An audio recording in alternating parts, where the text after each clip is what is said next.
just want you guys to know that you are the first vendor to do a seminar. On No pressure, no pressure. So No pressure. the pressure is all ours because we're learning every time we do this, the electronics and the specifics of a go-to meeting. But I just want everybody to know that we are on a go-to meeting. There's about 6, 7 attendees from Carolina on, and they're on a mic. They're muted right now, but if we know that, we won't really talk over each other, you know, because if 5 people are talking, it sounds like heck on the other end. So if you have a question, raise your hand, wait to be recognized, then ask the question. They can do the same on South Carolina. If they have a question, they'll raise their hand. George will actually raise his hand and just say, hey, I have a question. The guy will ask his question over that mic, and we can answer his question. Everybody can hear the question and answer. This should take about an hour, hour and a half, depending on how long, you know, we drag it out with questions. We'll keep it within a slot. So today's seminar is Copeland Digital Discus. All the advanced stuff. Which our Walmarts are Keith is telling me we're seeing already. We've already seen some digital scroll technology in Targets a couple of years ago. And the core sense controls, which I personally have no idea anything about because I've been out in the field for 10 years, but I understand they replaced all those old Centronics that I used to replace. So when my guys ask me questions, I have a hard time answering. I have no idea what's out there. We have Chris Raffle, correct? Yep. Mike Nipper. Yep. With Copeland, and Chris Grocock, who's our local rep, and Tony from United is sponsoring this. And for you guys in Carolina, you're missing out on donuts and coffee and bagels. So with that, I'll hand it over to Mike. All right.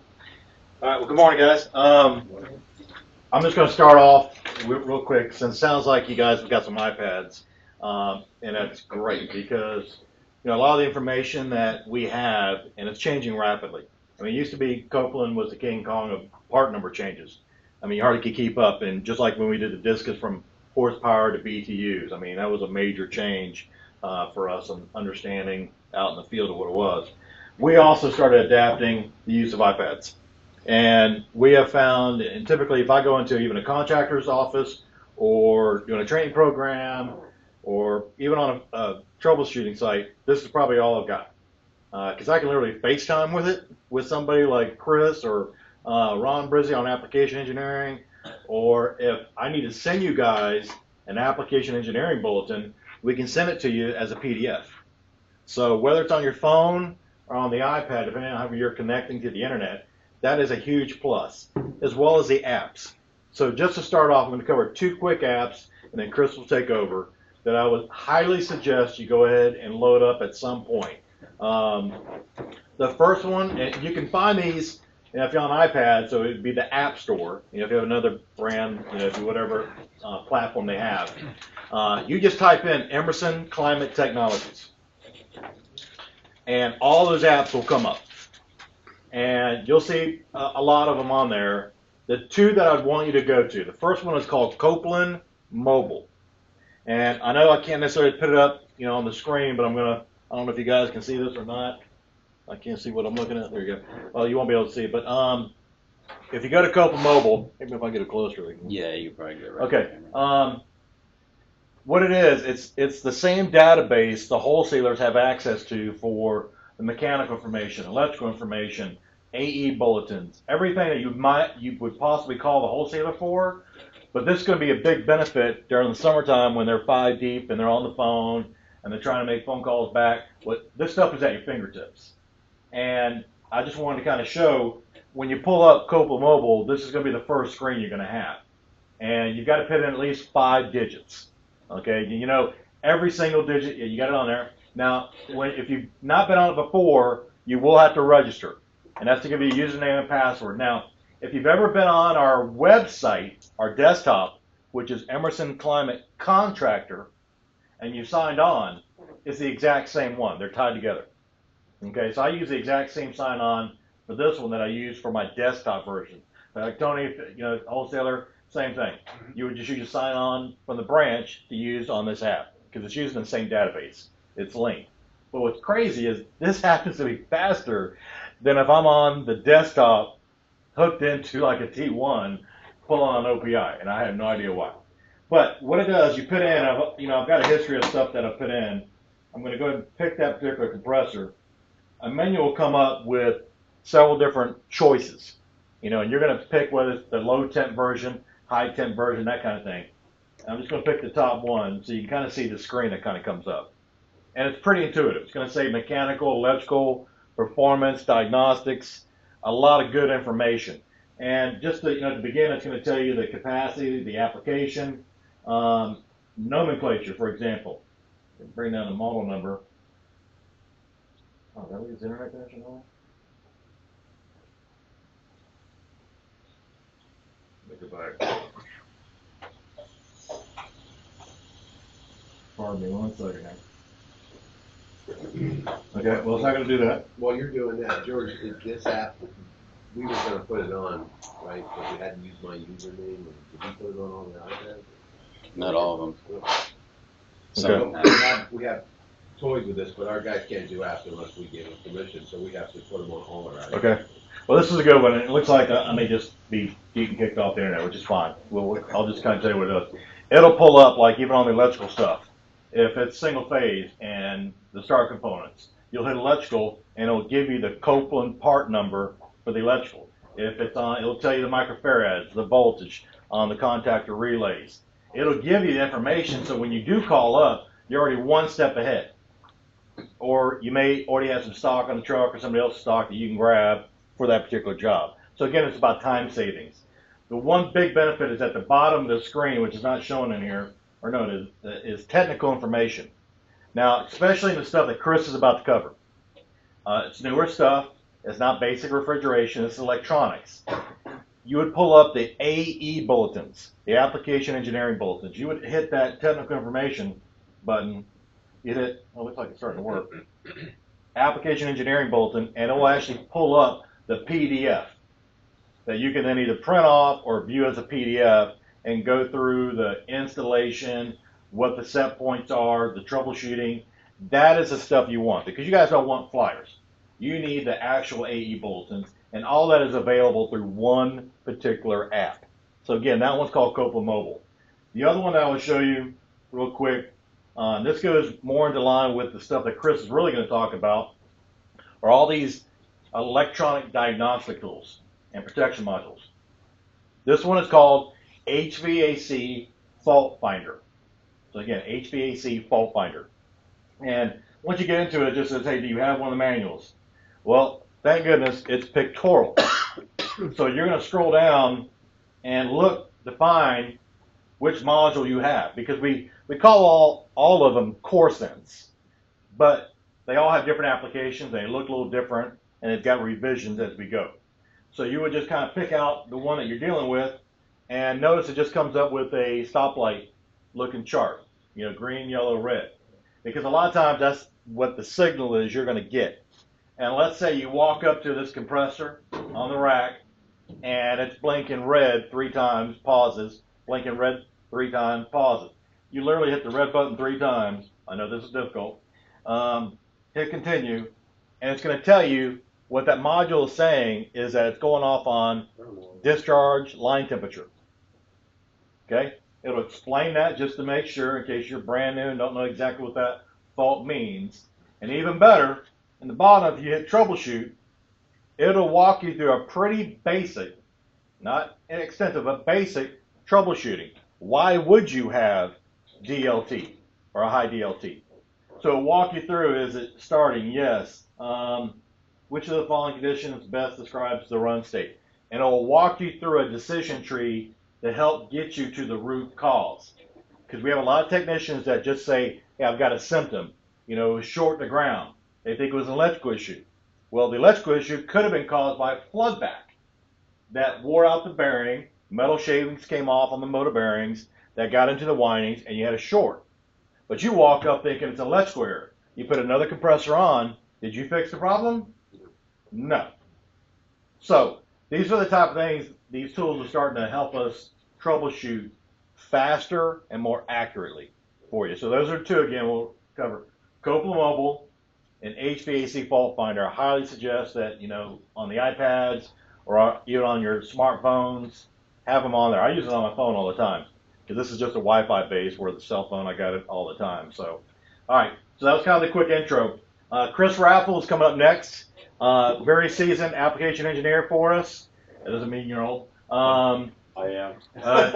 He's been doing a lot of field work for us at most of the installations that have our high-tech stuff. So he is a guy that is not just behind a desk. He's out there turning wrenches. And the thing I'd ask you guys today, a lot of new stuff. If something is not clicking, ask the question. And it sounds like the guys online can do the exact same thing. Or if you want to go off on a quick tangent, a little what I call bunny trail on something that seems pertinent, feel free to ask. But we will keep it within the time slot overall. So with that, I'll turn it over to Chris Rapp. Thanks. Welcome everyone. South Carolina. We'll go over first the Discus 3 to Discus 2, kind of the replacement, which you guys may be seeing out there. Discus 3 is a new series of compressors that we're using in the 4 and 6 cylinder sizes. So a lot of grocery store applications and things like that, they went kind of to a global platform with the 4 and 6 cylinder. 2Ds and 3Ds stay the same. There's no change there at all. But our bank of compressors that we remanufacture are still the old style bodies, which is the Discus 2 style bodies. So if you get a Discus 3 compressor, you've got a newer store, and the Discus 3 compressor fails for some reason and you need to replace it, you're not going to go get a service model that's a Discus 3. You're going to get a Discus 2, because that's our whole network of remanufactured compressors are still the old body style.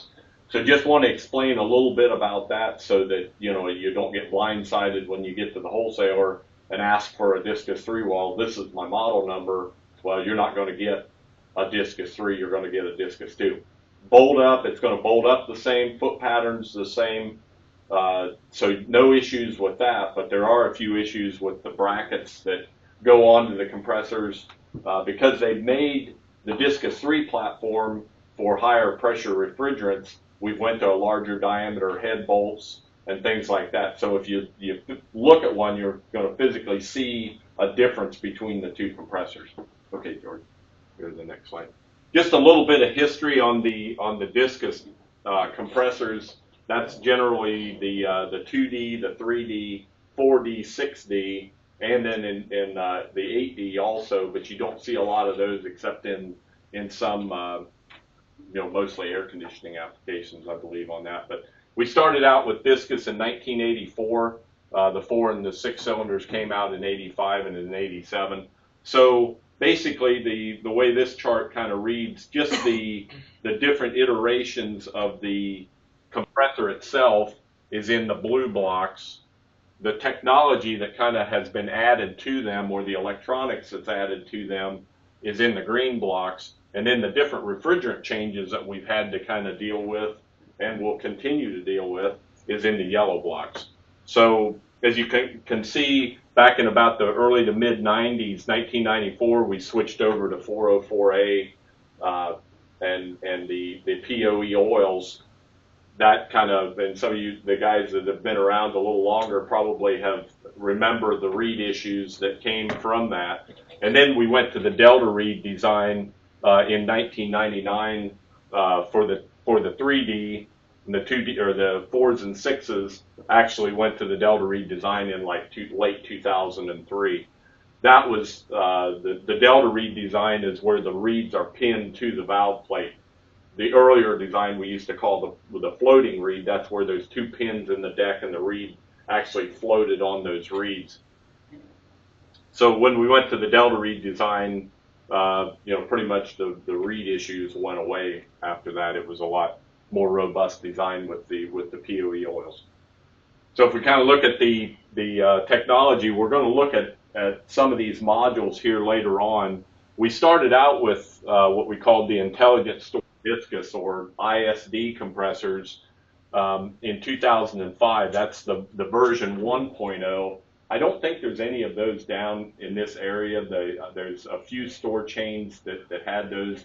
We only had maybe 700 to 900 of those compressors in the field. In 2009, we went to the ISD 2.0, and then quickly after that, 2.1. That's the modules that I have here that we'll talk about when we get into the electronics part. And then now we've kind of gone to another oil pressure protection device, which Pete kind of mentioned was, we used to have the Centronic, but now we have the Core Sense protection, which takes the place of the old Centronic modules. So you can see we've got, 407A, and then we're getting into, 410A. We've got some new refrigerants that are coming out already, that it's just kind of a continual change because somewhere down the line in the future, R404 is going to go away. It's just a matter of when that they decide that it's going to go away. It's just in new equipment, it's pretty much coming up, fairly quick. So some of these other refrigerants, there's like 448, 449 that are going to kind of help take the place of R404. But there's more to just keep your ear to the ground because it's there's going to be more changes coming. So okay. So kind of going through, I mentioned the Discus 3 is just in the 4 and 6 cylinder models, and efficiencies, pretty much everything's equivalent there. Same mounting and line connections. The deep sump models have been eliminated, and the oil cooler models have been eliminated. We found that in some of the newer refrigerants and things like that, we don't need the oil coolers anymore. We're not doing a lot of R22, especially the R22 low temp, which was just kind of a killer on compressors because of the temperatures and things like that. You needed the liquid injection. We're still doing liquid injection on R407, but it's a little bit debatable whether it'll ever inject. It's probably on there, more for that worst case situation, maybe the worst case day where you're going to need some injection, but in most cases, I don't think you'll ever need it.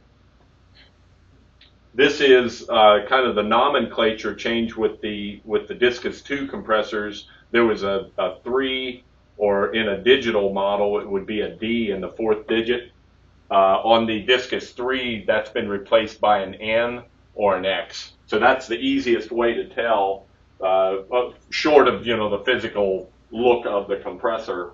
But that's going to be the indication. So for example, if you go in and you tell them you have a 4DHN R22, your replacement model for that is going to be over here on the Discus 2, and it's going to be an 800 bill of material. That's something good to, when you're looking at the nomenclature on a compressor and you're going to the wholesaler and giving them the model number, it's very important to give them those last 3 digits.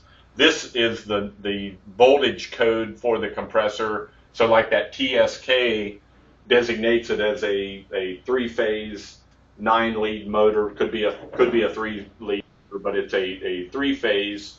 It has motor sensors is the S designation, and then K is the voltage designation of the compressor, depending on how it's wired up. So that's all very important, all good information for the wholesaler, but the final 3 digits also are very helpful too. Chris, you said that the last 3 were important to give to the supplier. Right. I've always told guys for years that it wasn't important because that is the end user or the manufacturer's specifics to the compressor. Whatever the supplier is going to give you is going to be an 800 code, but right. Particularly not in 3Ds, but a configuration in a tin can might say that the discharge was here and the suction was there. So is it important to give? It is. It gives them a little bit more information. They should be able to cross-reference. I know what you're saying. The wholesaler is only going to have certain models to give them in replacement of that compressor. But it does give them some information that may be a clue somewhere along the way. For example, like this is an A. That tells you that it's one of these CoreSense Diagnostics compressors. So even though the service model he's going to get is an 800, for any other questions he has, it's like, oh, you got a CoreSense Diagnostics. because that designation has told him that. So without that, I mean, I always just kind of, I know exactly what you're saying. You know, Like he's only gonna. an OEM configuration. That's what I thought. Right, it is, and that's what it is. But yeah, all your service models are going to be an 800 that you're going to get, and that's a good clue. You know, if you're out working on a unit, and you come up to the compressor and it's like, well, this has been replaced once, or it wouldn't have an 800 on there. Now, it could have been an early failure. I mean, it may have been when the store was starting up. You know, something happened to that first compressor. They needed to get one from the wholesaler. But nevertheless, it's not an original equipment compressor that came on the rack or came on the unit. Okay, George. So this is a little bit kind of an outdated slide here, but anyway, as of May 1st, 2013, the Discus 2 service compressors will include the universal bracket installed on the compressor. So the bracket that you need that's going to mount up your oil pressure controls and things like that are going to be on the compressor when it leaves the wholesaler. So you don't need to really be too concerned about that. Okay. Yes. Just not to point out maybe too obvious here, but you know, you're working with a compressor that's got electronics on it. If the compressor fails, you're not taking all the electronics with you back to the wholesaler. You're just setting them off to the side. You're getting a new pump, bring it in, and that's why these brackets are there, because you're just going to remount the electronics that are currently out there. So it is just the pump, is the way I want to phrase it. So you're just thinking the mechanical device is what you're bringing back, and that's Right. why these bracket things are kind of coming up. Yeah. Your core sense protection, your core sense diagnostics, all that stays with the compressor. You're just replacing the service, because chances are you won't get from your wholesaler all this stuff on a compressor. They're not going to have that on an 800 bill of material. Okay, go ahead, George. Next one. Oh, no, I think we're ready to go to the next one. Okay, so there are a few models that are unique. So if you run into that out in the field, those will be. It is just kind of a wordy slide here that kind of explains some of those different models that are service replacement only. Those are like a flat bottom plate model. Okay. So just kind of a summary slide here that just kind of goes back through. Do you have any questions on that? Have you run into that at all yet as far as Discus 3 to Discus 2?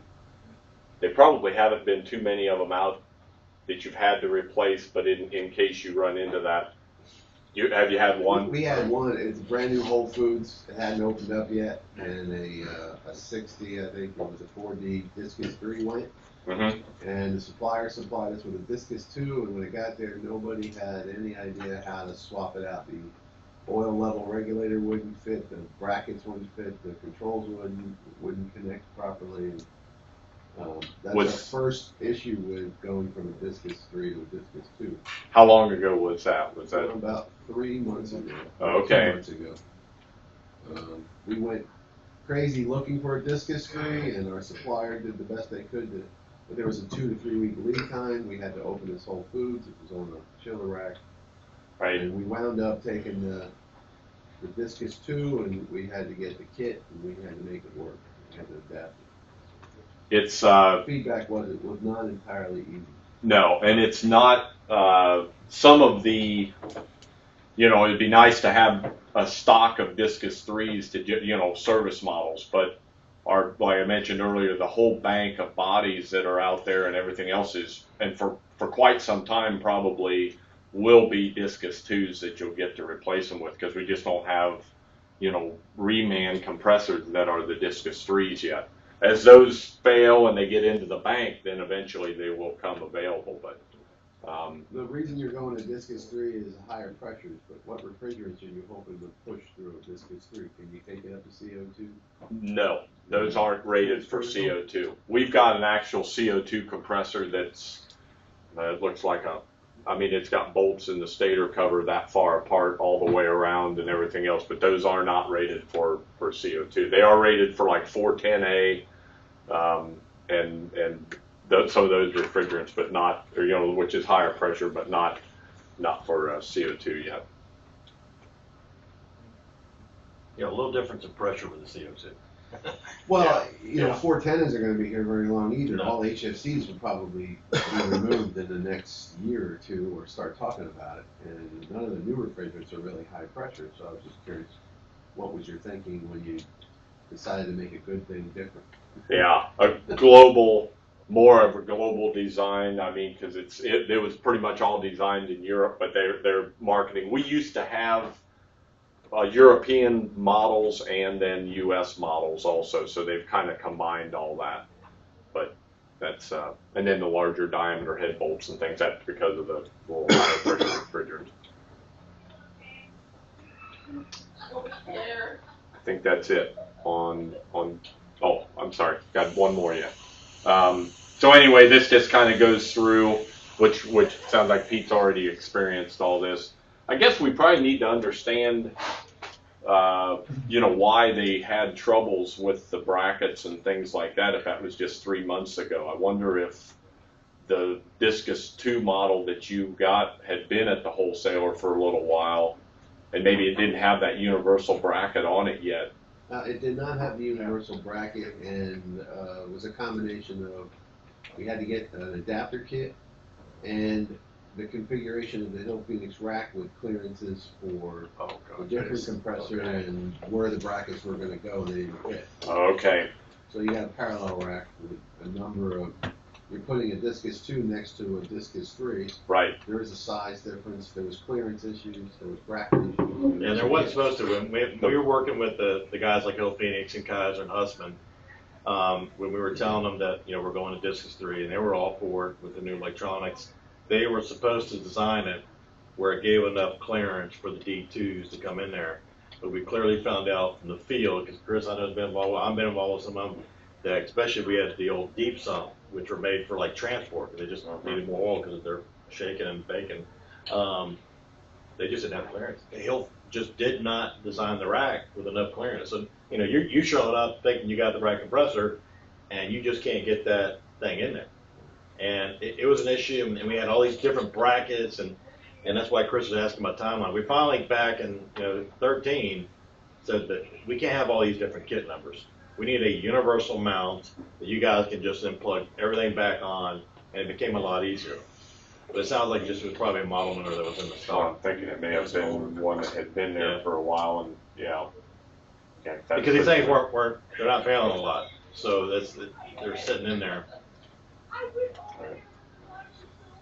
Okay, George. And I think that's it. Okay, let's go to the electronics troubleshooting presentation. Yeah. Yeah.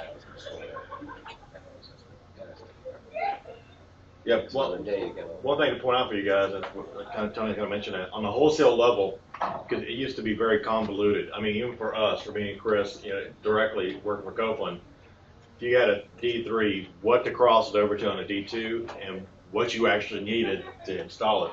We now have an application on there where you literally just plug in the D3 model number.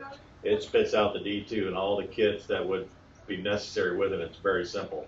So we can tell the wholesalers, and they got access to it as well, bam, this is what you need. This will get you in place. And hopefully, if the rack manufacturer built it correctly, it's just going to go right on in. Yeah. There's a real nice sheet here. I want to pull that one up. The one you blew. Yeah. Is that the one you're talking about? Excuse me. It goes through. But the website. Okay. Anyway, that was, that matrix there really kind of explains if you've got this, you need this and this and this, and that's pretty handy. Although I don't know if I think it's available at the. It's PDF. Is it? Okay. we have a question. Sure. JR, go ahead.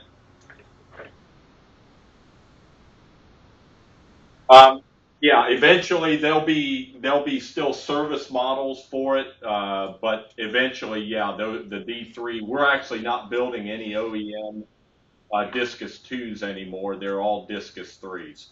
So the Discus 2s are just being built for replacement or for service models.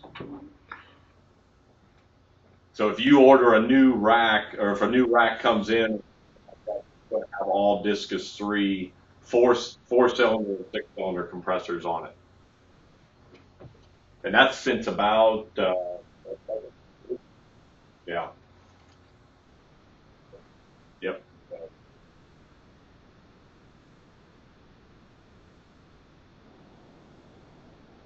Okay.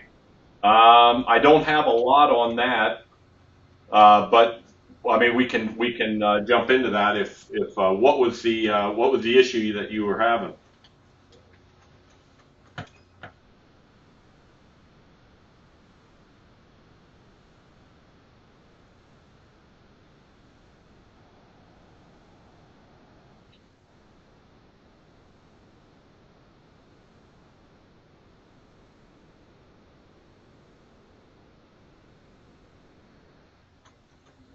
Okay.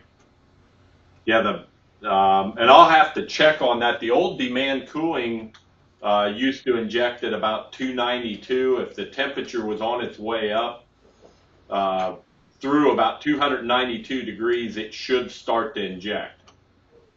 And then after that, but the probe location is very important. I mean, it has to be in the right location where the discharge gas is going across that probe.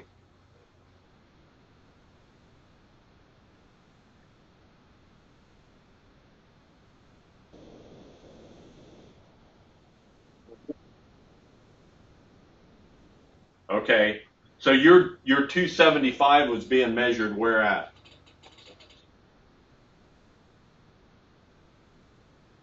Okay, yeah, that's typically about 6 inches or so from the compressor. Yeah, you could see 50 degrees difference. Correct.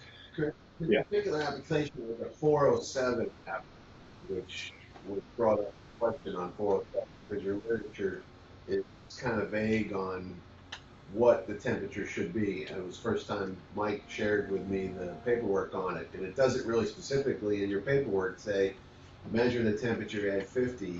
You have different equations for volumetric or how much you're pushing through a compressor. Mm-hmm.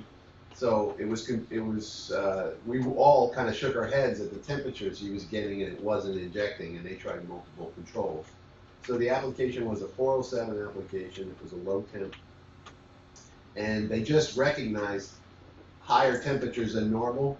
All right. They couldn't get the control to work properly, so they Okay. moved the location.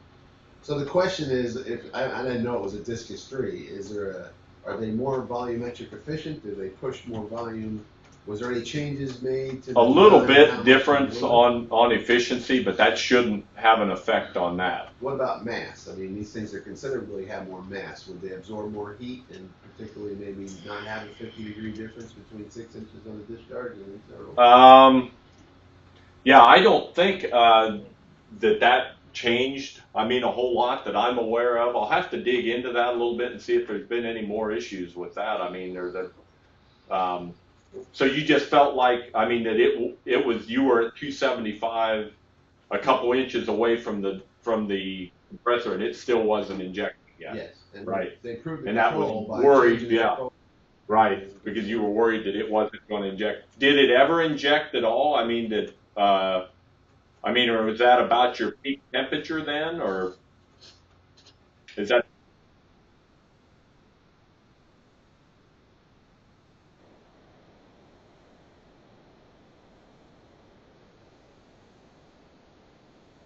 Now the probe, was it an unloader model by any chance? I mean, did it have an unloader on it? Because okay. Yeah, because if it, you'd always want the probe, and they should never put the probe in an unloaded head. But if it was on it should have been on the loaded compressor or loaded head, it should have been reading a good temperature for you. I'll have to look into that and see if that's that issue, or actually maybe we need to just check and see if there is an if that 50 degrees still applies. That's kind of a good rule of thumb, but at the same time, if something's changed somewhere, maybe with 407 there is a difference there, but That's, we're going by what we've been doing for years, and it may not apply with a new refrigerant. right, and you don't want to be coking the oil and everything else inside of it because you're running too hot and the thing's not, And it wasn't right. a service issue. He recognized it just on the maintenance, just checking discharge temps and noticed discoloration. Okay. At 275, the copper was changing color, so this was a noticeable problem, but the control seems to be working normal. Yeah. So it is a puzzle. Okay. And this was just standard. What's that?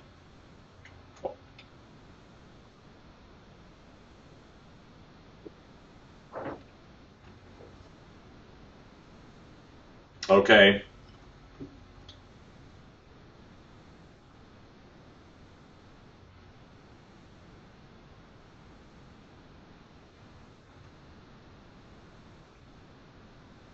Okay. I'll, Mike, can you I'm writing take all that that down? down, yeah. Okay. Yeah, and we'll check into that.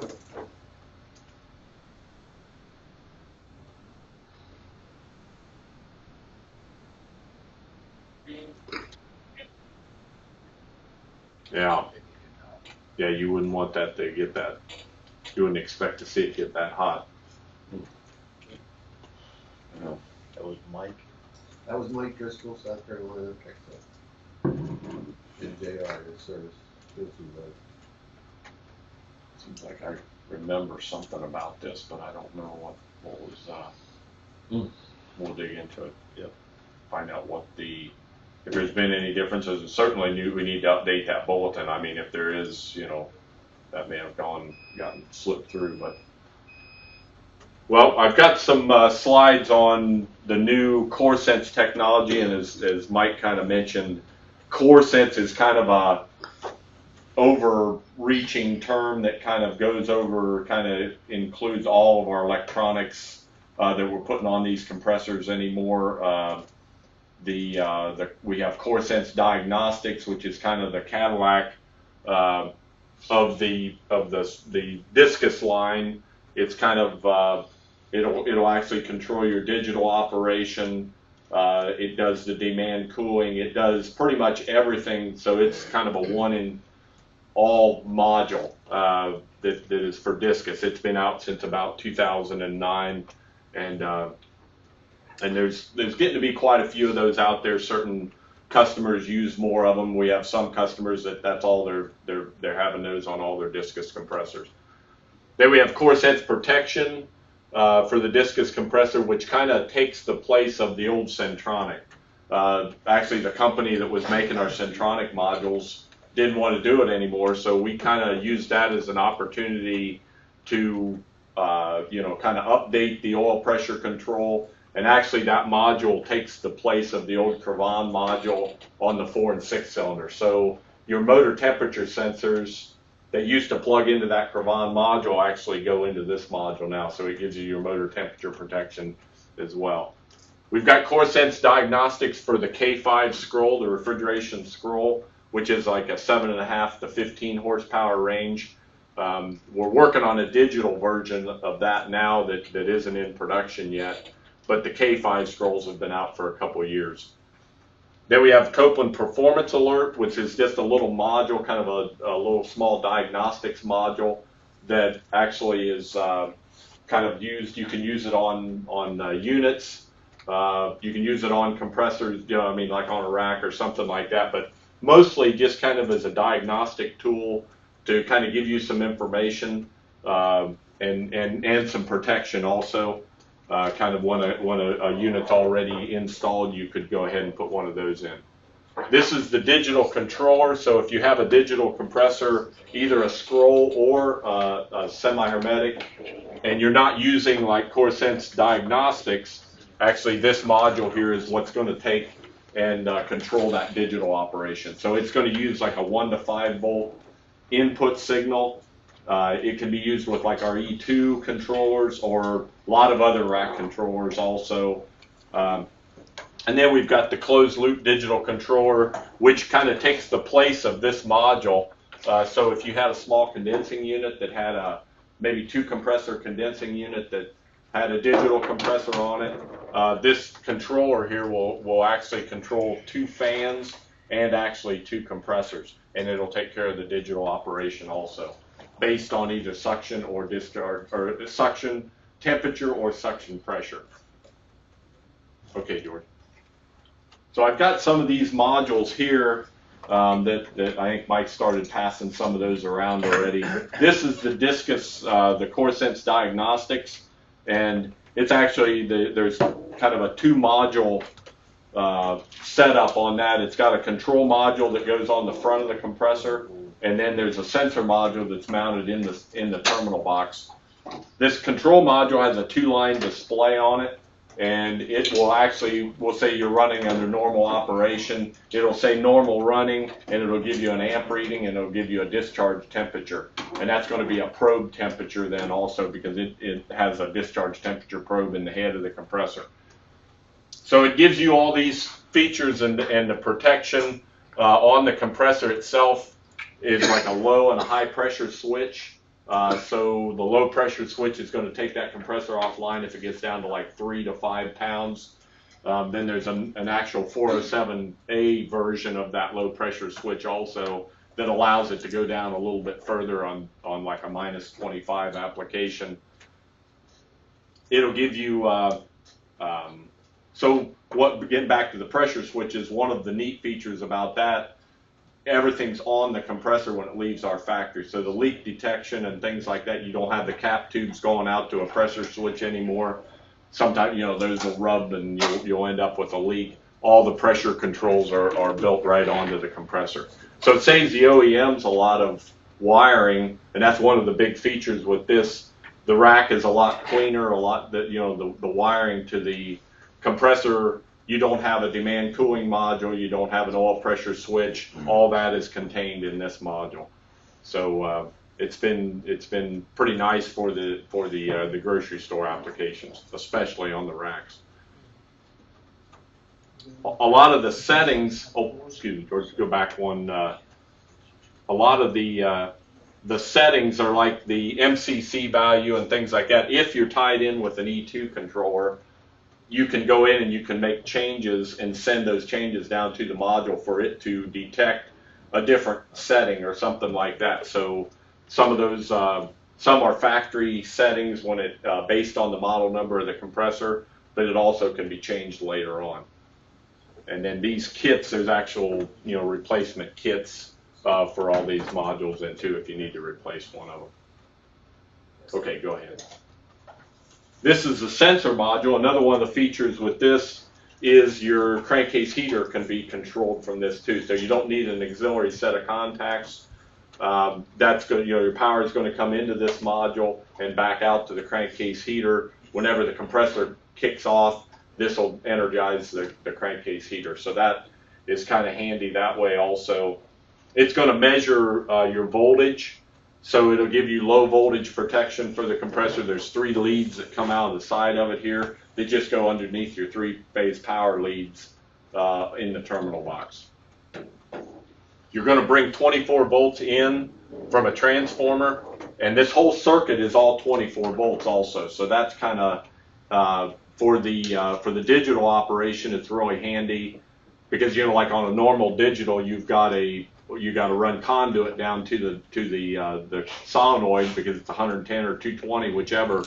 If you're using ISD or CoreSense Diagnostics, you've got a pigtail in your wiring harness that you just plug into the coil. So we've got some customers that maybe are only using a couple of these on the rack, but it's their digital compressors, and they're buying them as an ISD or as a CoreSense Diagnostics compressor.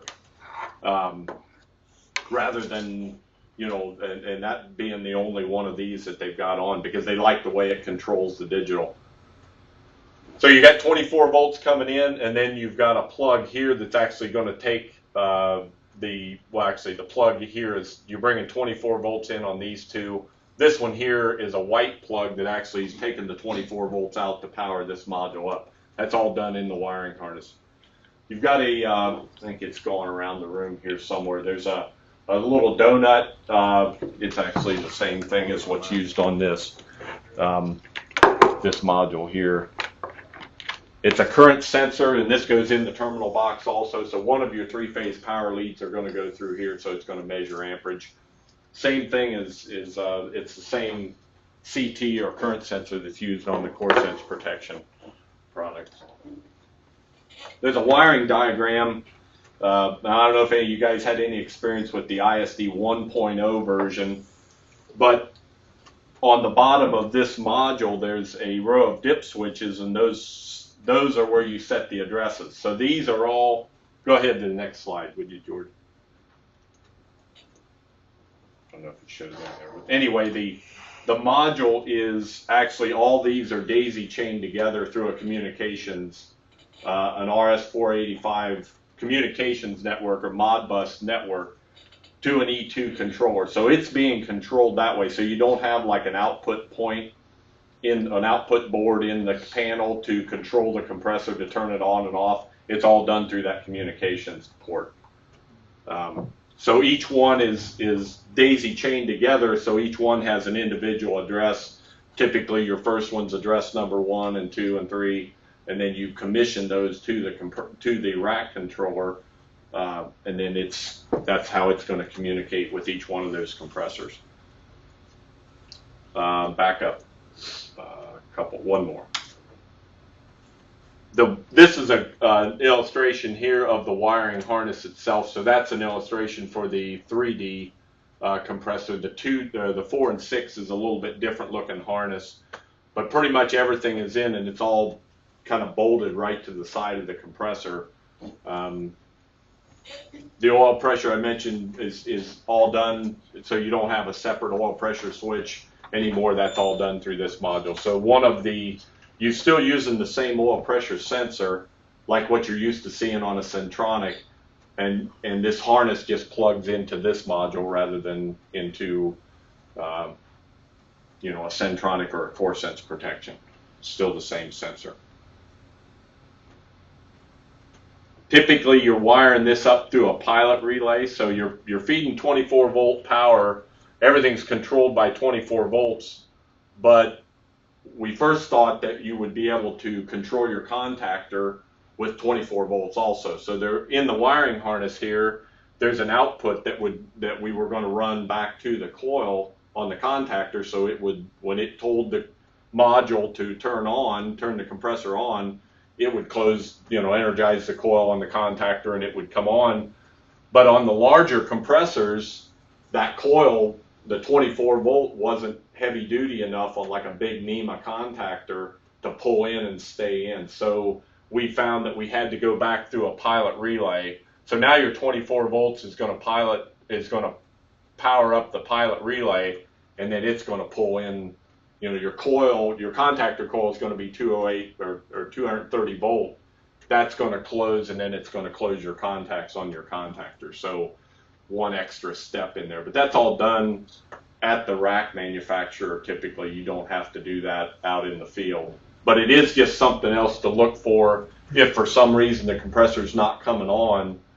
The pilot relay is in that circuit also, so it's not a direct back to the coil on the contactor, it's going through that pilot relay. Okay, this kind of shows the daisy chain of the compressors. So basically everything was, say this is your number 1 compressor, and they're just daisy chained back together and then communicating back to the E2. You can use the ISD or the CoreSense Diagnostics without an E2, but then it's going to be just kind of a manual operation, and you don't get the full benefit of it. One of the neatest things about it is whatever alarms you see at the compressor, it's going to communicate back up to the E2. So it's going to show up in your alarm log. If you trip out on oil pressure or whatever, it's going to communicate that back up to the E2. You're going to see that in your alarm log. in there also, it's keeping a cumulative history of all the alarms. One of the features in the core sense protection actually does that also is low oil pressure warning. So the old Centronics, if you it needed to be low oil pressure for like 2 minutes before it would trip out. Well, then when you came to the store, yeah, you were tripped out on low oil pressure. That's all you knew. You manual reset. Where in this case, if it sees low oil pressure for like 2 seconds, it goes into a warning situation and it sends an alarm up to the E2. So you can see that maybe after, you know, we'll say it ran for a couple seconds, it had low oil pressure, and after a minute it recovered and your oil pressure is normal again. You're going to know when you look at your alarm history that, hey, I had an event last night where I had low oil pressure. And sometimes you'll see where you get liquid flood back to a compressor or something like that, and you have a low oil pressure event, but you don't know it. And it may be happening normally, you know, maybe repeatedly. Well, eventually you'll wipe the bearings out on that compressor. But in this case, you can see these events happen. And again, you got that cumulative history that'll keep account of all those events. Yes. And it tells you what time it happened at? Right. That'll come in on the alarm log, like on your main alarm screen on the E2. On E2. Yeah, you'll be able to see when it came in. And then to clear the alarms, you would do that on the E2? Or Right. You would, either one? yeah. So that's good, like you would normally do on an Reset. E2 is to reset the alarms. But if it doesn't go into a, now if it locks out, it's a lockout just like the other, well, I'll get to that in a minute, but you generally have to reset it. Since you're tied into the E2 and you can communicate to each individual compressor, you can actually reset this from remote also. So if you're dialing into the E2 and in terminal mode, you can go in and you can reset that compressor. That's a little bit, some customers don't necessarily like that because of the fact that you can go in, that thing may not have a drop of oil in it, Right. and you can go in and you can restart that compressor. So it's available, and probably has to be, some caution has to be used when that feature is, because I've been to enough stores where guys have been coming in, you look in the logbook and they've been resetting the oil pressure control, and you look at it, you know, it's like, well, there's no oil in this compressor. And actually pulled the screen out of it and barely had any come out of it. It's like, this thing's almost bone dry and somebody has been resetting. So what they probably were doing is hitting the reset button, and they're out to the van already when it trips after 2 minutes, because it's going to trip right away again, you know. So that is a feature. So all the, you know, that it can be reset from remote, but it has to be used with caution too. But other than that, it's just, you have the reset button on the front, and this is a display. So when you first walk up to it, it's going to be blank. You're not going to be able to read anything until you hit the display button, and then it'll light up. Does it tell you who dialed in? I don't know if you could The find E2 that will out tell or you not. what time somebody did. Yeah, Does it tell you you'd who? be able to, yeah, I'm sure it would be in there. like the service logs of the Of the E2. I'm E2 sure, will yeah, tell you you'd what probably time be somebody able to will, like, Who the tell. hell was doing that? Yeah, yeah, you might be able to tell. That would be incriminating evidence, wouldn't it? But, They're resetting the data. Yeah. They reset it. okay. So just a few, I'll go over a few troubleshooting. I guess first, have you guys seen this at all? Do you have any stores that use the CoreSense Diagnostics at all, or are you pretty much just CoreSense Protection up to this point, or If we had. haven't seen this one yet? Okay, Probably at the Whole Foods and pumping a new one. they may. I don't know what they've got, but. Okay. Okay, just for a few troubleshooting, and I'll get into a few things that aren't on the slides here. Just kind of some things to watch out for. If you, well, it's easier to show you with this. Your 24 volts is coming in on these two pins here from a 24 volt transformer in the panel. Then your 24 volts is coming out on this white plug through your wiring harness out to your control module. If you're not making a good connection in here, your module up front will power up. So if your module out front's not powering up, one thing to look at is these two, the plug that goes in there. I've seen there's two pins inside of here. The plug that goes into it's like two half sockets basically that kind of go around that. If those don't make a good connection, you're not going to power up your module. So you may have to take like a little jeweler's screwdriver in, tighten those up a little bit so that they fit around those pins and make a better connection. Okay, so that's kind of what what that says. One of the dip switches, the number 10 dip switch on the control module, is a fail-safe operation. And what that'll do is if you lose communications from the rack controller, now remember, this is all the compressors on the rack are all being controlled through communications. If for whatever reason, some reason, you lose communications with the controllers, it's not going to run because the E2 is not communicating with it. If you've got that fail-safe switch in the on position, after about 5 minutes, it's going to come on and run. And all the compressors will run on that rack if you've lost communications with everything. Low temp situation, probably not that big a deal. You just pull down. Medium temp, that can get you way down below what your set point. Because remember, the only thing that's going to shut those compressors off at that point is that low pressure switch. And it's down at like 3 to 5 pounds is where it's going to trip. So that's going to be way below what you want it to be. So what some customers will do is if they've got a rack of 5 compressors, they'll only set their fail-safe switch maybe on 2 or 3 of them. So those compressors would run if it lost communications with everything, but not all of them run. And it's going to send you out an alarm too. So if it's alarming out to an E2 that's tied to the one at the front of the store or whatever, or you're with a call-in service or something like that, a monitoring service, it's going to tell you that you're running in fail-safe. So that you've lost communications, and somebody can get out there to take care of it. But that's what's going to happen if you've got that fail-safe switch in the on position.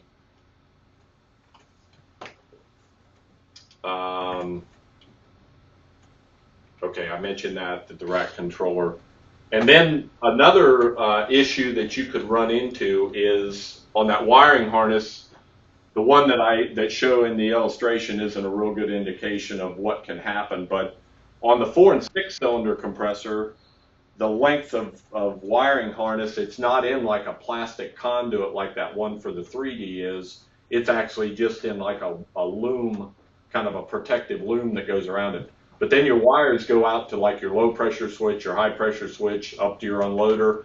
If those wires rub through, they're going up around if you've got an oil cooler on the compressor or a fan or something like that, if one of those wires rubs through, it'll knock your communications out. You wonder, well, why does that happen? But it's kind of a short between that low pressure switch and your wiring harness. But since this board has been made that everything is tied pretty much together, you can lose communications to the rack controller. And that's can be an issue because if you rub a wire through, you're looking, it's like, well, you go through your communications wire, everything looks good, there's no issues with the communications wire, it could be in that wiring harness.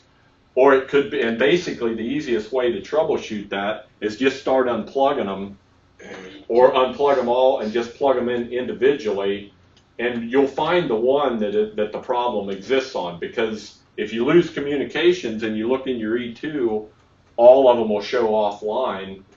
When you unplug the one where the short is, the other ones will all come back online. And that's a good way to find, and just go over the wiring harness kind of with a fine-tooth comb, look for any spots where it may have rubbed through. And I guarantee you that's what the issue is. If you get a short circuit like in the terminal box, like one of your wires that are going in here rubs through and you get some of the 460 into your communications wire, because this communicates with that module there through this plug right here, you can actually damage the communications on the module where it won't communicate anymore and you'll need to replace the module. But the new wiring harnesses that we have out now have protective loom that goes out to each one of the switches that goes to within about this far from the end.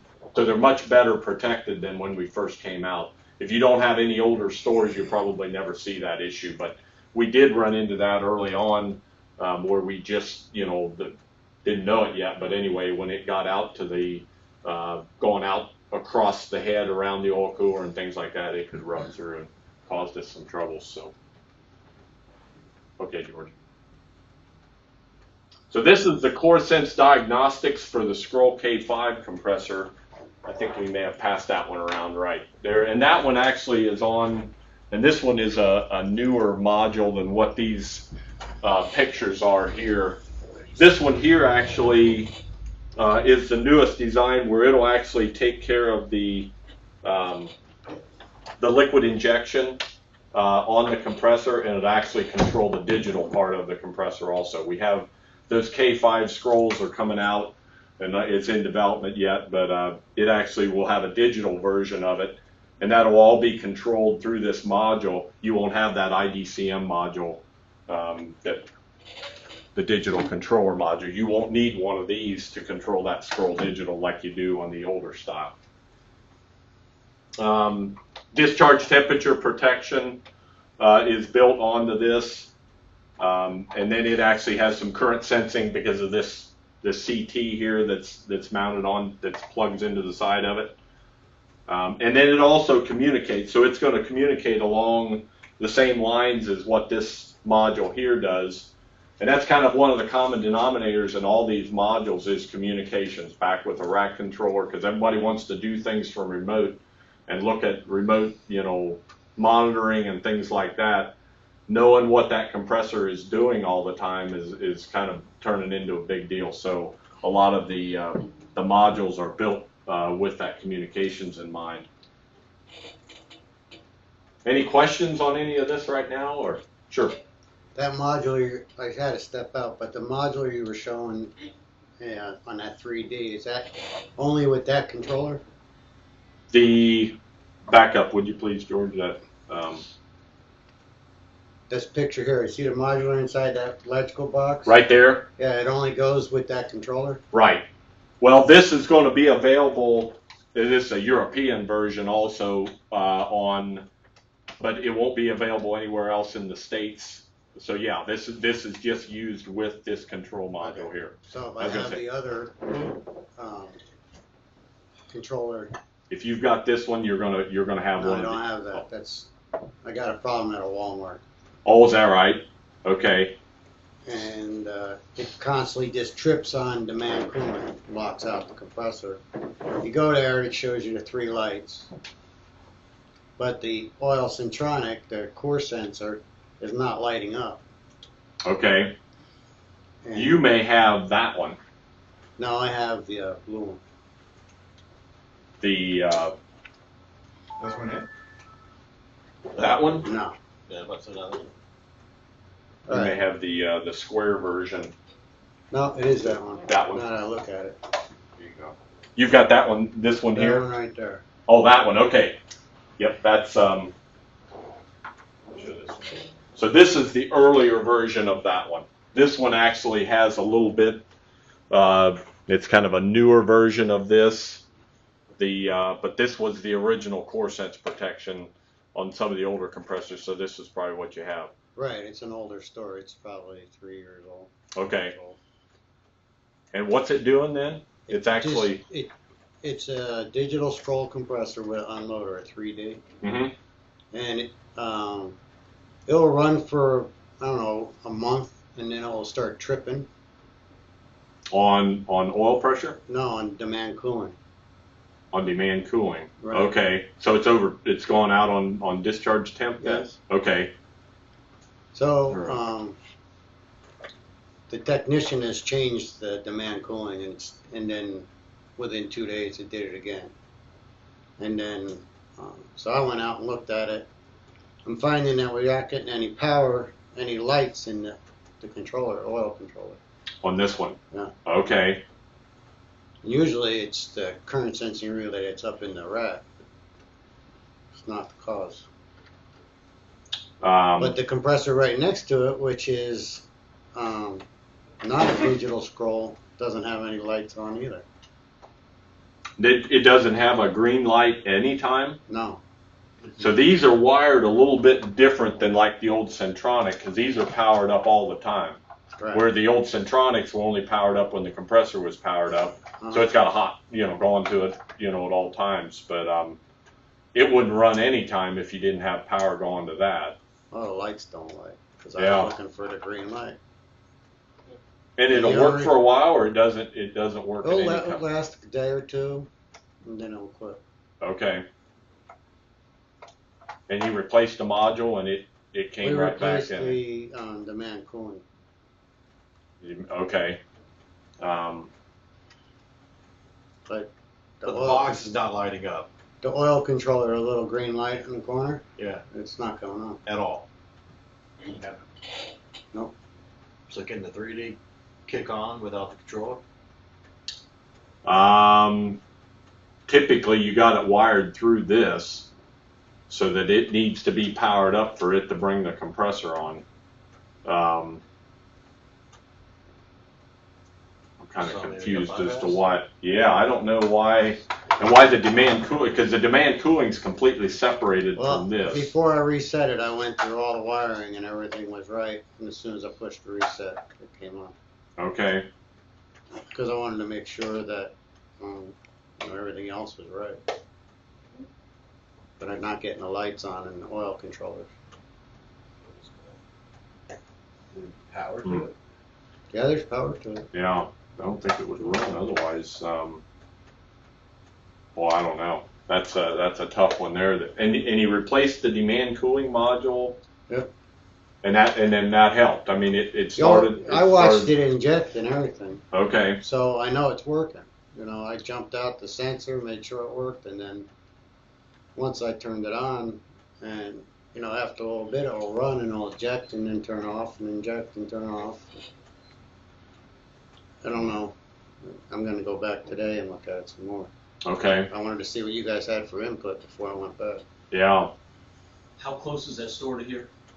It's over on Boynton Beach. Is that a half hour? 15 minutes. 15 minutes? Yeah. That's 15 tops. Next town. Yeah, it's on Federal Line. Beach the next town down. Maybe I'll run over there. And we might have time for this to do. I got time. Yeah. Okay. We'll plan on running over there. Maybe we can figure out what it is. Okay. I'll just leave this up here. Corey's not alone. Might be something we can. Yeah, it's kind of weird. I mean, that it's not got the lights on it and things like that. But Even on the other one that's not digital, it doesn't have lights on. yeah, And it's running away, we'll take a look at some things. Okay. I got plenty of time. Okay, go ahead, George. Get back to where we are. Yeah. So this is that, and this version that I've got that's passed around. It's I don't have a lot on these. They haven't been out too long, but basically it does the protection for the compressor. These have sensors, and then it also everything's tied through this module through the communication. So it's going to kind of just be in series with the other safeties in the system. So and you'll be seeing more on these, more coming out. Okay. So some of the troubleshooting tips on those, just making sure you got power to L1 and L2, and that should equal your line voltage. It needs to have a demand signal coming into D, and there's a little bit, there's a K1 relay, and I can't explain that very well right now, but I know that relay isn't required on the newer versions of this, so that's where I don't want to get into that a lot right now because of the slide is kind of different than what this module is.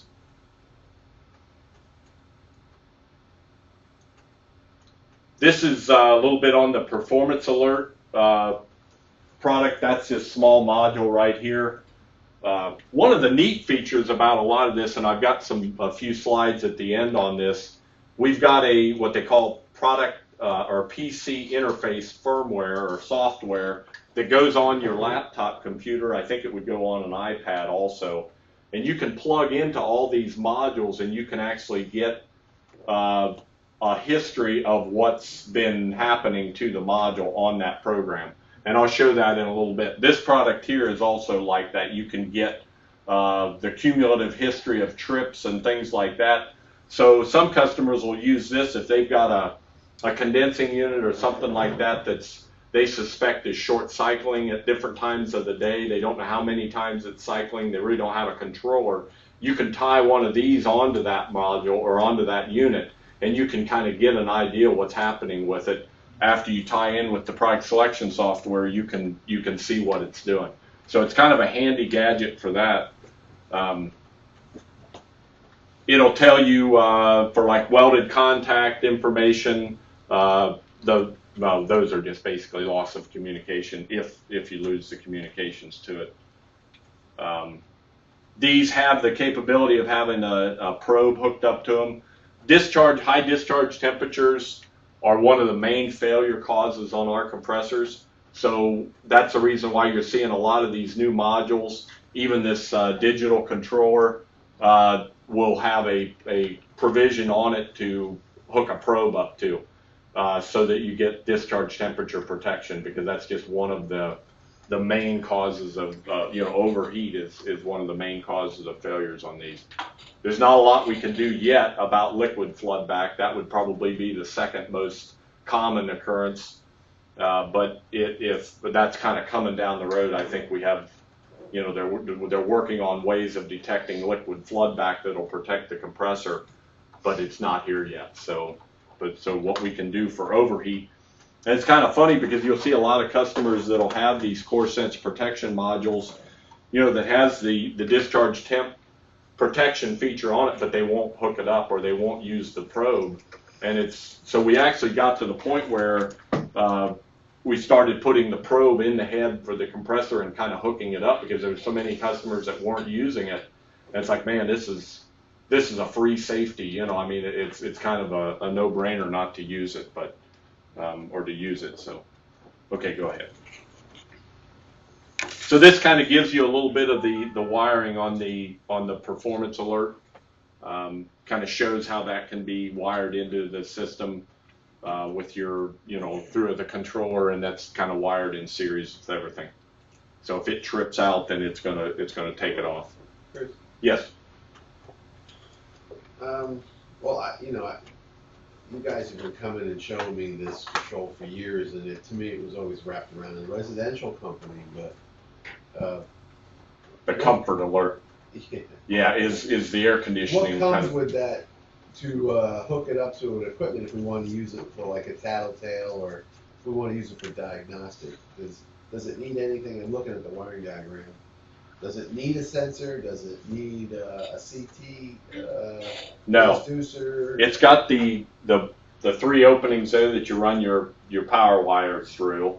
So if you can mount, so it doesn't need a separate CT. You can hook it up to the communications if you have that capability, or you can just plug it in this, like with that PC firmware. So it can tell short cycling, so it would be connected to the compressor contactor. It can tell what else? If it's going off on high pressure in the middle of the night, or low pressure. Right. High discharge or high temp. Yeah. So kind of if you have a problem unit, it may be a decent tool to tie into to see if it can interface to an iPad. Right. It would be nice to hook up to a unit that we don't know how it's working and go the next day and pull the data log. Yep. And look at what it's doing while we're not there. Yeah. And we have that firmware that software, I just call it firmware, but it's actually works pretty easy. I mean, and it'll bring you up like a 7-day history, a 10-day history. It won't give you a time stamp of when. I don't think it'll give you a time stamp of when it occurred, but I'm not sure. But it'll certainly tell you. It'll count the amount of cycles. Timestamp would be really valuable. The E2 will do that. I don't know that this will do that. Well, we have Costco customer who the technology is far beyond in some of their stores. I mean, they still have the old Husman controllers. Mm-hmm. And you got a 4D that happens to trip in the middle of the night. I'm just looking at that application. Is there a limit on its size or what it can be hooked to? Yeah, there's different versions of it. probably the limiting factor, and then you could probably run something off of it, is probably how large of wires you could run through it there. So it would be a good way to find out. Might be, yeah. If in the middle of the night, yeah, our compressors are going off on, and when they went off on oil. Yeah. The other, Actually, how most of them been used. The comfort alert, the one that's black, the OEMs just kind of started putting it on because it was reducing their warranty. But this one, on the refrigeration side, we actually really have been using it as, I got a trouble site, I'm difficult trying to figure out what the hell's going on, plug this on. It's kind of like having a data logger. mm-hmm. Well, we make our own. We got a little RMC control. We put a couple of boards on it, power it up, lay it on the floor, and try to collect data like discharge temp, suction temp, oil pressure. But this is just a little simpler. It probably doesn't have an E2 then at that site, then, does it? Or No. Yeah. Yeah. Yes. How do we connect to it though? We make our own wires or wireless? No, it's actually got the communications port right here, and then you've got like well, and I've got a couple slides on that I'll show you here at the end, but basically it plugs into the USB on your laptop or on your iPad, and then it just wires right into this communications port here. And then when you basically go on and you can select, and we'll get to those here in a minute, but yeah, that's how you would communicate with it. Okay. And this kind of shows also if you did have an E2, and then this shows if you were using that PC interface. So basically, what your question was there, yeah, that's there's a kit part number that gives you this cable that plugs into the USB, and then that kit includes the cable and the software download that you need for on your computer. But it doesn't take up, I don't think it's a huge program or anything like that it takes up a lot of room. But that fault history is, I guess, another option, but you really need the communications, would be a core sense protection. Pete would be another, and that would give you, but you need to be tied into an E2 to see exactly when the occurrence happened, but it may tell you if you're getting multiple, that tells you the low oil pressure warnings, rather than the low oil pressure trips, that it's just tripped off and you come in the next morning and it's off on oil. You can see that you've had multiple low oil pressure warning events, through the night or something like that. That may be another option for that. Okay. This just some quick troubleshooting on the performance alert. Another neat feature on some of these newer products is they have a QR code on the side of them. This new Core Sense Protection or the Diagnostics for Scroll has that on there. So if you've got a QR code reader on your phone, you can just scan that and it'll bring up on your phone a lot of the information, the bulletin and things like that. So that's really handy, and I expect this will probably be putting that on pretty much all these electronics products because just for a quick check and quick information, you can just scan it with your phone if you've got that type of a phone and get information on it. So if you don't, I highly suggest it because it's not just us. Pretty much all the vendors are using QR codes because they'll throw it to your website. That's all it does. Yeah. And then from there you can download whatever you're looking for. Like even our literature, we'll have a single QR code, take it to a page, we'll have a list all the different pieces of literature, so you don't have to walk away with paper. You save it as a PDF to your iPad and reference it later instead of maybe losing it in the paperwork. And that stuff's a lot, and I'm guilty of that because I'll take AE bulletins and I'll store them on my computer because I didn't have access when I would be out in the field or out on the road, traveling or whatever. And I would just store bulletins I knew I was going to need to look at in my, in my documents or something like that. Next thing you know, the document changed. We made a revision change to the document, and I'm looking back. It happened to me earlier this week because I was looking at something. I was looking at a part number in one of our old documents, and it's like, well, that part number isn't any good anymore. And I had it stored on my computer. And if you are going out and getting it like that, it's going to be the newest revisions because if we make a change to that document, it's going to get updated. Whereas if you just store them or if you got paper copies of it, it's not going to be, it's just whatever you've got, the new changes and revisions just don't get updated all the time, so. Okay, Not that we would ever change the bulletin or anything. Yes. right, absolutely not, never. This is and I'm guilty of calling IDCM module, but it's a digital compressor controller is right,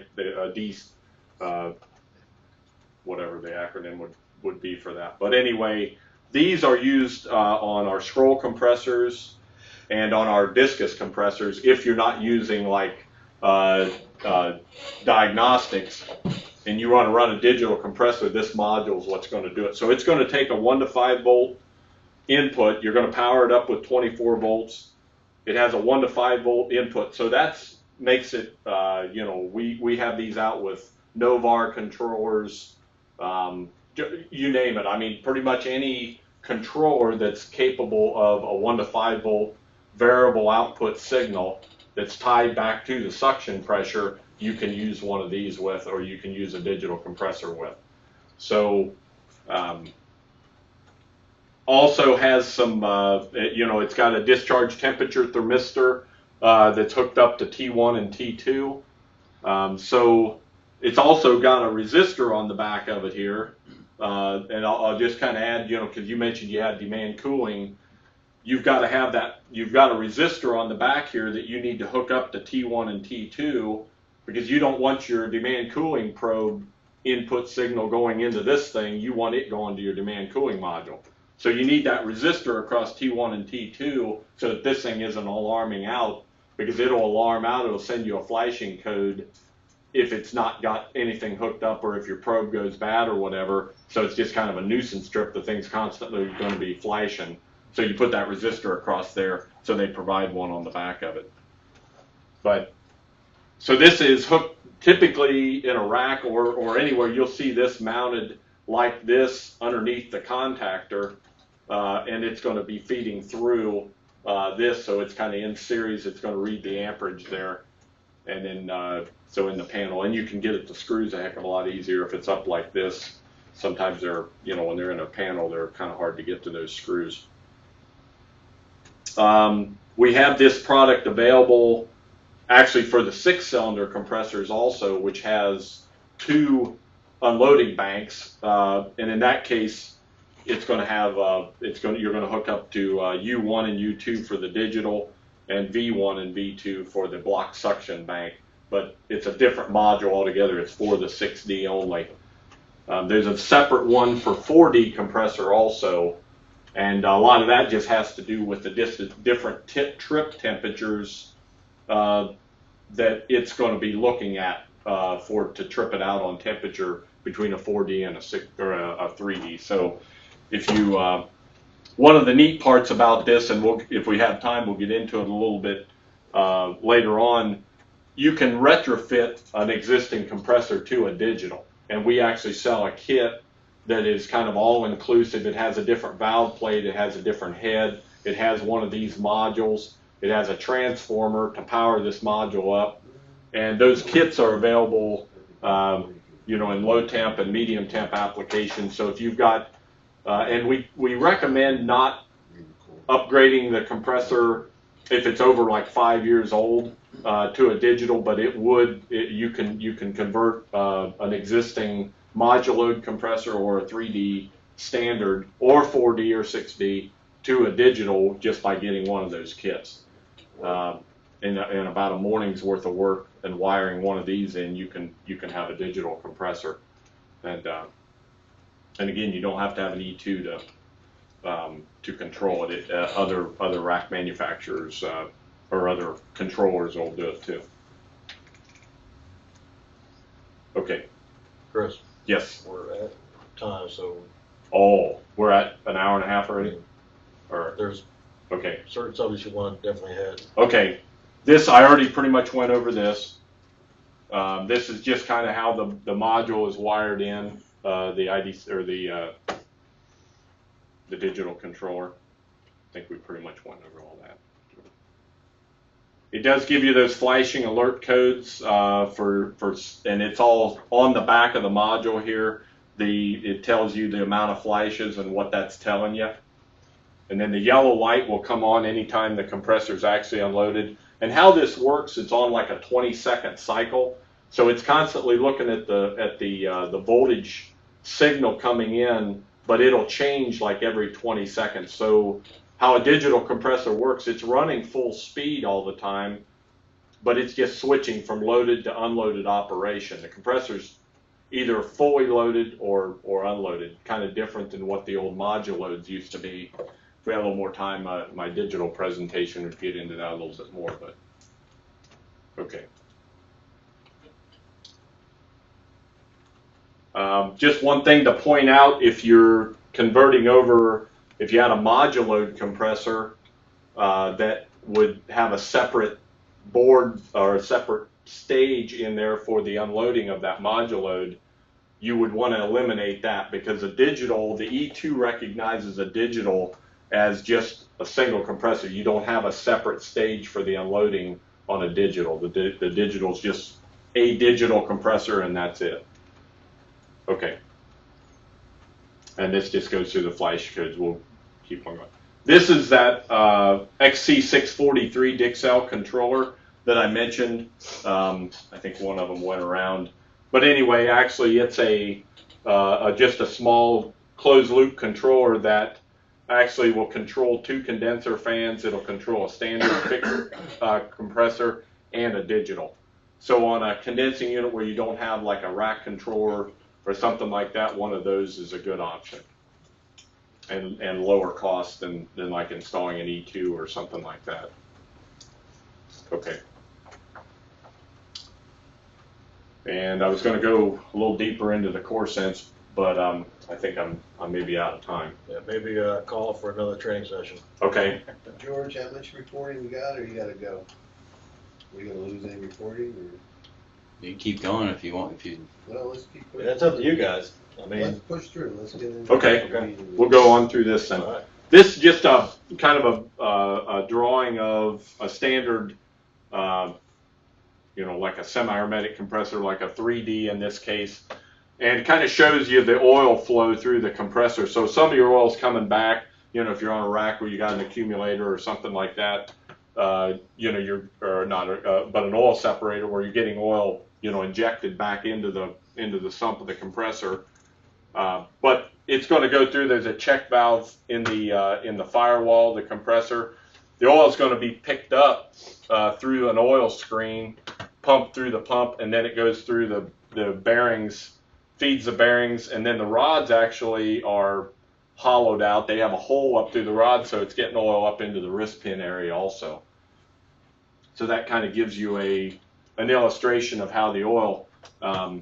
Okay, George, go to the next one. Hang on, I'm having difficulty here. Oh, okay. I may have, did I touch the screen and mess you up? I know I bumped the screen there. I might be waiting for me to. That was a mouse.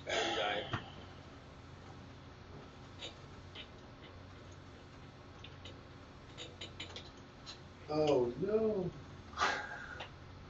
Okay, Oh, you're on. Good deal. So this shows the old Centronic Plus oil pressure control, the Centronic oil pump, and then that oil pressure sensor. One of the things to point out on that is there's an O-ring that goes over that oil pressure sensor. That's kind of the O-ring is kind of the go-between between the pressure differential. If you don't have that O-ring on there, and I've seen places where they didn't put the O-ring on, it won't measure any oil pressure differential. So if you're having troubles, the other thing is there's a little screen right on there on that sensor itself, and if you're having oil pressure trips and you get on the oil pump up here and you measure with your gauges and you see I've got good oil pressure, why is this thing tripping off? You may want to get the pressure out of it and pull this out and make sure that screen isn't plugged up, because if that screen gets blocked off, it's going to sense that you don't have good oil pressure, but your pump's telling you that you do. So just something to look at on those. I've seen that. It doesn't happen a lot, but I've seen that happen. Okay, George. So we're talking about net oil pressure. 20 to 45 is good, would be considered normal. those pressure controls and you know the Centronics and the core sense protection, about 7 to 9 pounds. If it gets less than that, it's going to start to go into it's going to start to time it that it's not seeing good oil pressure. If it gets over 60, then it's got a release setting on it. There's like a spring in it that'll allow it to bypass. Okay. So you're looking at your pump outlet pressure, which you can see on that Centronic, on that pressure pickup, and then you're actually measuring your crankcase pressure, and the difference between that is your pressure differential. So a couple things that can affect, you know, you won't see the same oil pressure on every compressor. Some of the things that will affect that, size of the compressor, you know, you got a 6D versus a 2D, you've got a lot more bearing openings and things like that. So that can affect, it's the same oil pump, but it's got a lot more places it has to lubricate, so basically it'll change that pressure, the temperature of the oil, and then the clearance in the bearings in the oil pump. And believe it or not, I've seen oil pumps actually wear out, where you would never think that an oil pump would ever wear out because it's bathed in oil all the time. But I've seen them where we had low oil pressure on a compressor. The guy I was working with said, let's put a different oil pump on it. We did, oil pressure came right up. I wouldn't have believed it, but it actually had a bad oil pump on it. And it was an older compressor, so I think it had just worn out. Okay, this is the oil pickup screen that first illustration showed. And I've seen these where they would actually be drawn in because there was so much debris on those, and it's trying to draw oil through it, but it won't. So if you've got low oil pressure, that's a good place to look. And oftentimes after like a refrigerant change, because some of these, you know, R22 retrofits and things like that, you know, R22, especially low temp, get pretty hot, a lot of coking and kind of garbage in the system. And then you put the new refrigerants and everything in the system, it can work like a cleaning agent, and you can bring a lot of garbage back to that compressor. So if you've got low oil pressures after that, that may be a good thing to do. It's real easy to get out. Of course, you got to get the pressure out of it, get the oil out of the compressor, because when you pull it out, you know, everything's going to come out of the sump. But you can clean that screen up, and you're back in business again.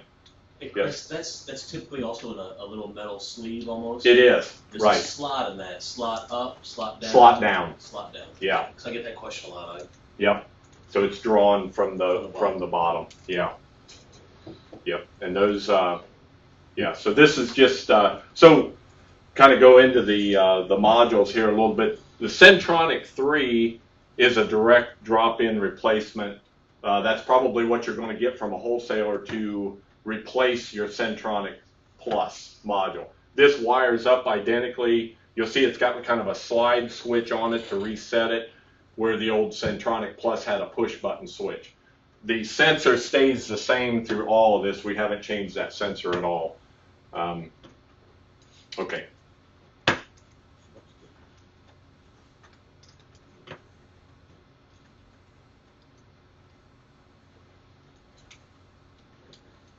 I already covered that one, so we'll go ahead to the next. Just kind of and then this is the core sense protection, which is this module over here. It's a little bit different shape. A lot of them out in the field look like this, so we had this iteration of it for a few years, and then we went to the newer design there. So basically the same you know, capability as the Centronic as far as for oil protection, but it does the motor protection also. So if you have the old Cravan module, this will take the place of that. And if you're using the communications, it's going to tell you when you've got a motor temperature trip on that 4 or 6 cylinder compressor. It'll communicate that back out to the E2.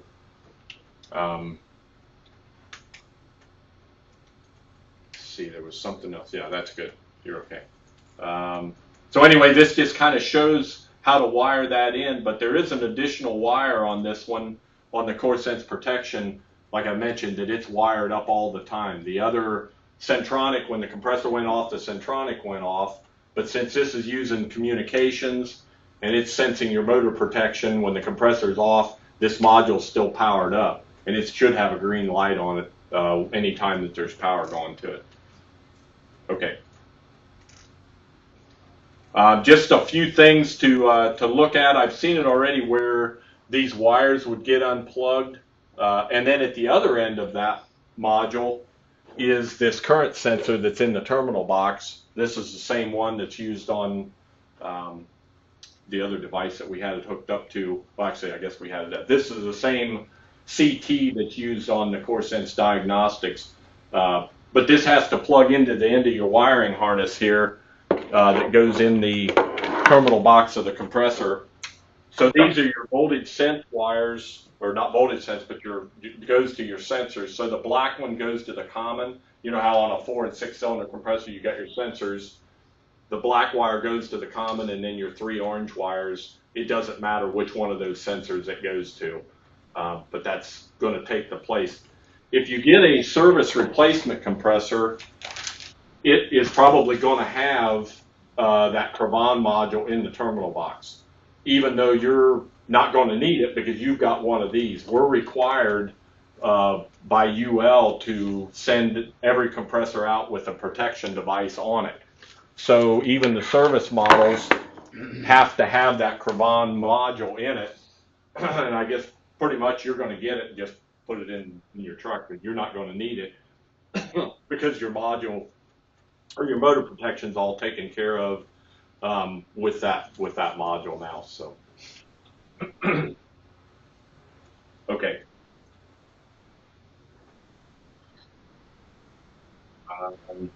And that's pretty much just a wiring diagram kind of showing that additional wire that's gone to number 2 that's powered through, that's going to have that module hot all the time. One of the alarms that you'll see is if you don't have that CT hooked up, you're going to see a flashing code alarm. And on the front of the module, it gives you kind of a, what the module or what each flash stands for, by the and on any of these devices, if you're counting the flashes, sometimes you have to watch it a couple times. So it'll be a progressive flashing, and then it'll kind of hesitate, and then it'll go back through it again until you reset it. So sometimes you got to look at it a few times and count them, but that's kind of important to make sure that you're getting the right count. Because if you come in the middle of it, it's like, well, I need to go through it a couple times, make sure and carefully count, how many flashes that it's given you. Okay. This just gives you a little bit of a comparison between, what the old Centronic and Cravan, combination would give you as far as protection. That kind of got, it overlapped. They overlapped a little bit. I thought my eyes were getting bad there for a second. But anyway, the on the right-hand side, you can just see that it gives you considerably more protection. The discharge line temp is another feature, that we mentioned earlier, that's really helpful. And then the fault and run history for these devices also, if you're hooked up to the PC firmware or you're tied through communications to your E2, you can address these on your rack the same way as what you do CoreSense Diagnostics. Each one has its individual address, and just down the line, and then you can look into E2 and see the history and see what's all the alarms. Okay. This just kind of goes through pretty much what we've already said. The trip points and everything else is the same on this as what Centronic was. There's the discharge temperature probe, and that plugs into the bottom of the module right here. Okay. And this is a little bit on the PC interface firmware that we talked about a little earlier. So it's compatible with a lot of these devices here, and there's the kit number right there that you can get. I think those are available. I'm not sure if those are available online, Mike, or can you get those through the wholesalers? Yep. Okay. But they're probably going to get our warehouse. Okay, they'll have them at Mount Comfort then. No, nothing special with the PC. Okay. This kind of shows you just plugged into your USB port, and then you're plugged into your communications on there through the yellow and the orange wire that's in this cord here. So at the opposite end, you just can wire it into that fitting. There, it kind of gives an illustration there. And this is a kind of a illustration of what you're going to see once you pull up that. So you've got your last 8-day history, but then it's got a cumulative history over here to the right-hand side, and you can see out how many trips you've had each day. Some of the settings are configurable. I don't know if I have that's probably on the status. If you was able to click on that status, you could see what your discharge temperature is running at that point, and things like that. So it actually gives you some information as the compressor is running, as well as that history. Okay. And this kind of goes over that again also. You can actually save that history and get a printout of it if you wanted to, or save it to your computer just by going to a Save History tab on there. A little bit on the new refrigerants. This is an AE bulletin that we're constantly updating 93-11. So it has a lot of the different refrigerants that we've all kind of grown up with here, and then what it's similar to, what is the typical application of it, and then what the refrigerant or what the oil combination that you would want to use with that. We're getting a few customers that are wanting to kind of go back to the POE oil with floating reed compressors. They're wanting to switch away from their R22, and they're going to 407 and some of the new refrigerants, but they don't want to replace their compressors. Well, some of their compressors are pre-1999 models, which is before we, how we looked at that graph, and at 1999 we went to the Delta reed design. We had a lot of problems with reeds back in the mid to late 90s because of the POE oils. We didn't see it coming. We went to the new oils, and we had reed issues because of it. And we've got a few customers that are wanting to kind of go back and revisit that. And my stance on nothing's changed.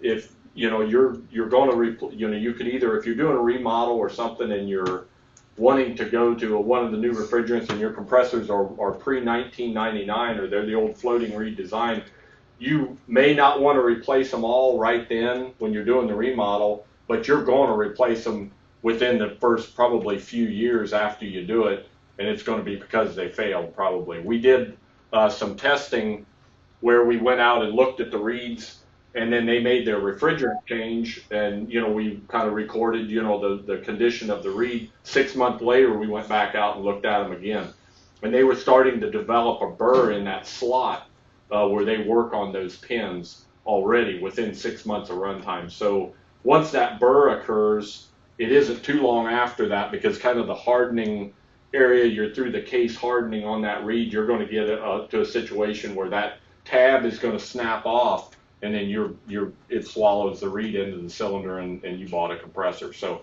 it's, my view on it is nothing's really changed as far as POE oil and floating reed compressors, but I just thought I'd throw that out there because we've got some people that are maybe didn't grow up through that period of time, and they're thinking that, well, maybe we can do this, but you can do it, but you're somewhere along the way you're probably going to pay the price for it. So okay, and this is just some retrofit guidelines. We've got AE bulletins on all of the most popular. There's the R22 to R407A.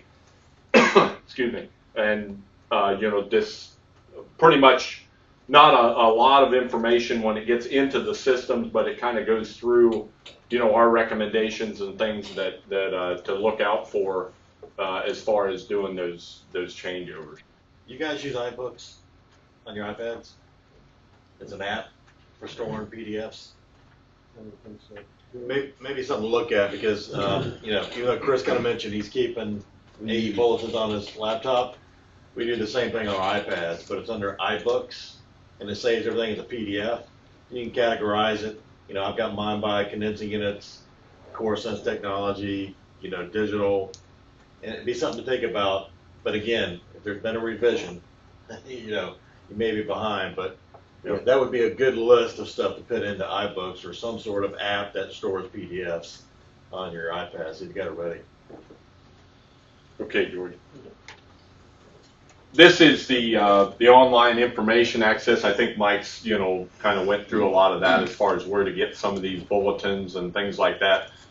I think that product information firmware actually had some of those bulletins in there. There's a technical tab there that you could click on that will get you some of those bulletins. But you know, like for example, the bulletin that is for the CoreSense Diagnostics is 84 pages, 8.5 by 11 pages, and it kind of goes through all. It's really handy because it has flow charts in there for every possible trip that you could see, and kind of a flow chart to go through to how to diagnose what's going on with it, and how to figure out what's happening that it gave you that alarm. And so those are, it gives you the commissioning steps and things like that, because a lot of these, if you're tying them into an E2, you know, you need to commission the controller to recognize this device, and those steps are in there. And even I can understand them, and I'm not an E2 guy, but it goes through screenshots and everything else and pretty much tells you the keystrokes to go through that makes it pretty easy to follow. So those are really handy. So the bulletins are a great source, and we update those. There's a bulletin number, and then there's a revision number, and those are constantly being updated as we learn things and new information comes out. We will put those in those bulletins. So it becomes a pretty big job if it's something that's all inclusive, that a lot of different bulletins have to be updated. You know, it's a lot of work to get those all updated, but we try the best we can to keep the current information out there. But okay. Do we want to go any further, like into digital, or it's up to you guys? I can go to, or we. How long would that take? Gee whiz, I could talk for 2 hours, but no, we probably don't need to. We could probably just maybe take some questions if anybody has any questions on digital. Yeah. And then I could try and answer. All right. Mike, you have anything over there? Either digital discus or digital scroll. Mr. Driscoll? Y'all sleep maybe. I have that tendency. No? It's not lit up anymore. Or is it? There you go. There they are.